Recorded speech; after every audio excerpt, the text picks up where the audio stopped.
Spokes person मंजूर भट्ट जी हैं। ये जीएसटी के जो भी विषय इसके बारे में ये जानकारी देंगे आपको। बहुत बहुत शुक्रिया। मेरे साथ में यहाँ बांडीपोरा के हमारे डिस्ट्रिक्ट प्रेसिडेंट मुदस्सिर जान साहब, उनके साथ में हमारे मुजफ्फर साहब और हमारे यहाँ के सीनियर लीडर मोहम्मद शफी साहब और आप सब मीडिया साथियों का, दोस्तों का मैं तहे दिल से शुक्रिया करता हूँ कि आप इस प्रेस कॉन्फ्रेंस में यहाँ पर आए। और आज का जो विषय है वो आप सबके पक्ष में मैं रखूँगा कि जिस तरीके से हमारे प्रधानमंत्री जी ने हाल ही में एक हिस्टोरिकल फैसला, जो एक नेक्स्ट जनरेशन जीएसटी रिफॉर्म को पाए तकमील तक लाया, और आपने देखा कि जो हमारी ज़रूरियात ज़िंदगी की जो चीज़ें हैं, जहाँ पर वो काफ़ी जो टैक्स था उन पे जीएसटी का, तो वो 18% से 5% आया। किसी में आप देख सकते हैं 28% से कहीं ना कहीं 15% पे आया, तो कहीं पर तो बिल्कुल भी 0% के करीब किया गया। तो जिस तरीके से हमारे प्रधानमंत्री जी पिछले इन 10-12 सालों में आप देख रहे हैं कि देश की जो एक ग्लोबल लेवल की जो इमेज बनी, और हमारे जो प्रधानमंत्री नरेंद्र मोदी जी आज विश्व के कहीं ना कहीं लीडरों में हमारे आज शुमार होते हैं, तो उसी के नेतृत्व में आपने देखा कि बहुत बड़ा एक जो जीएसटी नया दिया गया, खास करके उसमें आप देखेंगे टूथपेस्ट से लेकर हमारे साबुन तक, साबुन से लेकर शैम्पू तक, मतलब उन सब में भी कहीं ना कहीं जो जीएसटी है वो स्लैब बिल्कुल ख़त्म किया गया। इसका मकसद था कि जिस तरीके से हमारे जो आम जो हैंड टू माउथ वाले जो तबके हैं, उनके लिए कहीं ना कहीं सबसे बड़ी राहत, एक सौगात दी गई, क्योंकि आने वाले वक्त में काफ़ी सारे फेस्टिवल्स है। अगर हम पूरे देश की बात करें तो दिवाली भी अब सामने आ रही है, और भी हमारे जो ऐसे फेस्टिवल्स आएंगे। मुझे लगता है कि एक गरीब तबका जिसको सबसे ज़्यादा जो दुकान के पास जाके उनका ये रहता था कि कोई चीज़ अगर ख़रीदे, चाहे उनका फ्रिज है, हर एक के घर में यही शौक़ रहता है कि उनके घर में भी बाकी चीज़ें रहे, ताकि वो उन चीज़ों का इस्तेमाल करके जो आज सोसाइटी जो आज कहीं ना कहीं आगे बढ़ी है, उनमें उनका भी कहीं ना कहीं वो उनका आगे रहे। तो आपने देखा होम अप्लायंसेस, चाहे फ्रिज है, वॉशिंग मशीन्स है, उसमें कहीं ना कहीं जो जीएसटी था वो काफ़ी हद तक अब कम किया गया। अगर हम कांग्रेस दौर की जो बात करें, काफ़ी वक्त तक हमारे कांग्रेस ने गवर्नमेंट चलाई, और इस तरीके के हिस्टोरिकल जो जीएसटी है, टैक्सेस है, क्योंकि आपको पता है पहले जब जम्मू कश्मीर की अगर हम बात करें तो लखनपुर से जब गाड़ी आती थी कोई भी माल लेके, किसी भी तरीके का जो यहाँ गुड्स आता था, तो उस पर अलग से टैक्स होता था, और जो वहाँ जहाँ से हमने खरीदा होता था, चाहे दिल्ली से खरीदा हो, महाराष्ट्र से खरीदा हो,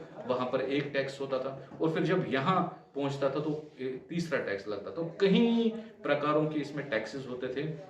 और आज अगर आप दिल्ली में कोई चीज़ खरीदते हैं, महाराष्ट्र में कोई चीज़ खरीदते हैं, या किसी भी देश में आप कोई भी चीज़ खरीदेंगे, आज आपको खाली एक ही टैक्स पे करना पड़ेगा। और उस टैक्स को लेकर जिस तरीके से आपने देखी जो इन 10-12 सालों में अर्थव्यवस्था यानी इकोनॉमी, क्योंकि एक देश सबसे जो उसकी इम्पोर्टेंस या एक पहचान होती है वो उसकी इकोनॉमी पे डिपेंड होती है।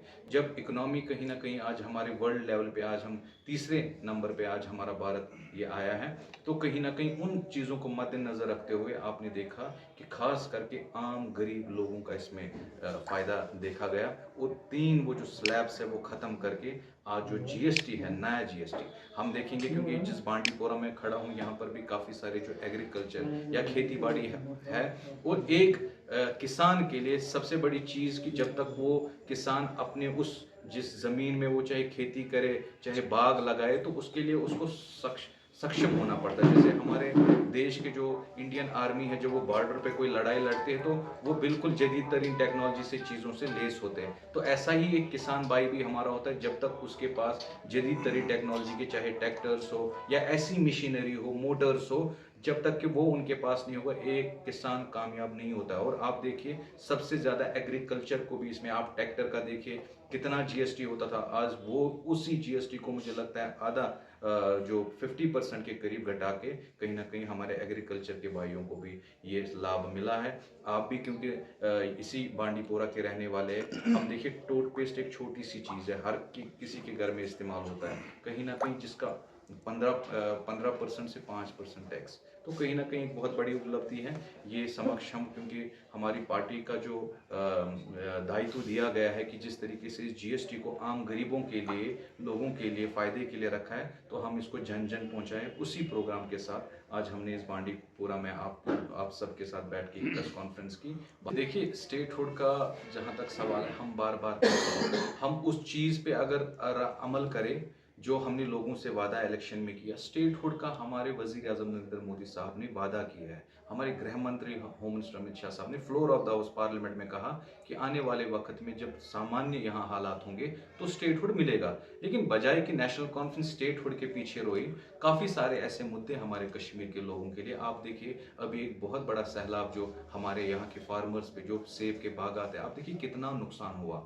और अब नेशनल कॉन्फ्रेंस के सिवाय एक्सक्यूज़ के पास कोई और चीज़ नहीं होती है। जब उनसे लोग पूछते हैं कि जनाब हमारे ये काम करने हैं, आप कर नहीं रहे, तो उनका कहना होता है ये मेरे दायरे इख्तियार में नहीं है। आप चीफ मिनिस्टर है एक स्टेट के, जब एक लोकल, मैं अगर यहाँ बात करूँ हमारे डिस्ट्रिक्ट प्रेसिडेंट साहब की, अगर कहीं किसी मोहल्ले में बर्फ़ गिरती है या कोई ऐसी चीज़ होती है, जब अपनी जेब से मुदस्सिर साहब 2-3 JCB हायर कर सकते हैं, क्या Omar Abdullah as chief minister 30 से 40 के करीब JCB हायर नहीं कर सकते थे और लोगों का रास्ता खोलते?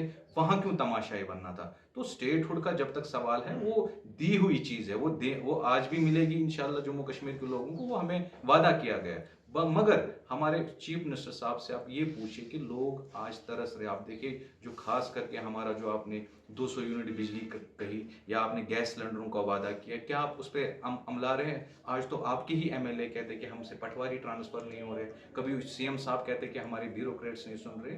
बजाय कि हम उन मुद्दों पे फोकस करेंगे तो हमारा एक ही राग है पिछले इन 2-4 सालों से। आप देखेंगे स्टेटहुड, पहले तो वो कहते थे कि 370 लाएंगे, तब तक तो हम इलेक्शन ही लड़ेंगे। अब 370 वो भूल गए, अब उनको पता है कि लोगों को बेचने के लिए कोई सौदा हमारे पास है नहीं। अब 37 ये स्टेटहुड का रहा। स्टेटहुड मिलेगी आने वाले वक्त पे। आप देखिए, सबसे पहली बात, क्योंकि आप भी एक डेमोक्रेटिक कंट्री में रहते हैं, हर एक अपनी जो इस डेमोक्रेसी कंट्री में, जो कि पूरी दुनिया में मानी जाती है, हर एक बात रख सकते हैं। लेकिन जब तक वो डेमोक्रेटिक दायरे में रहती है तब तक वो बात सुनी जाती है। एक प्रोटेस्टर्स का एक अपना राइट होता है कि वो किस तरीके से अपनी बात रख सकते हैं। लेकिन जिस तरीके से कल आपने लद्दाख का देखा, ये एक प्री प्लानिड साजिश रची गई कांग्रेस के दिल्ली के दफ्तर में, जहां पर जो उनके साथी नेशनल कॉन्फ्रेंस है उनके साथ मिलके कि किस तरीके से हम फिर वापस जम्मू कश्मीर में हालत ख़राब करें, क्योंकि अब मुद्दे तो रहे नहीं इनके पास। और जो प्रधानमंत्री जी ने इन 10 सालों में जम्मू कश्मीर को लेकर, खास करके कश्मीर, आप देखिए कहाँ से कहाँ तरक्की कर रहा है। आप देखिए, आपके ही इस बांडीपुरा का मैं रास्ते में रोड देख रहा था, आज मुझे रास्ता नहीं पहचाना जा रहा था। एक बहुत बड़ा जो हमारा रिंग रोड का कंस्ट्रक्शन है वो भी हो रहा है, उससे बांडीपुरा को लाभ है। या आपने देखा रेलवे, एक ख्वाब था हमारा इन 35 सालों में जम्मू कश्मीर की आवाम का, आज हम रेलवे कनेक्टिविटी में भी जुड़े।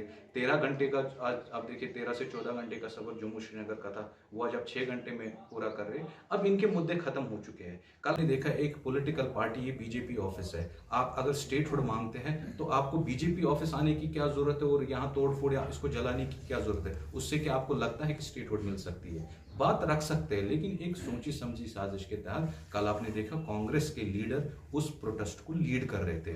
और अफसोस का मकाम आप देखिए, हमारे चीफ मिनिस्टर उमर अब्दुल्ला साहब उस चीज को जस्टिफाई कर रहे।